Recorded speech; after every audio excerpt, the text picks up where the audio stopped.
Sony announced this week that it has already sold more than 3 million PlayStation VR systems and approximately 22 million games and virtual reality applications. This milestone is interesting on several levels. We want to thank all of our fans for their incredible support, and we are delighted that many of our players have experienced the magic of virtual reality and entered the captivating worlds that electrify our senses.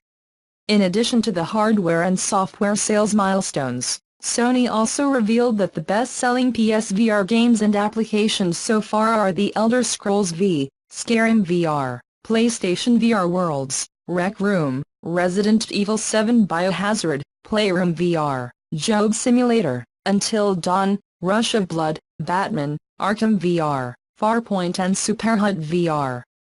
And to celebrate the event, Sony will also be presenting a sale of digital virtual reality games on PlayStation Store until August 28. Virtual reality games have up to 40% discount, or up to 60% discount for PlayStation Plus subscribers. And for those who do buy in PSVR, there are more than 340 virtual reality games and applications available so far, and more coming in time for the holiday season of 2018.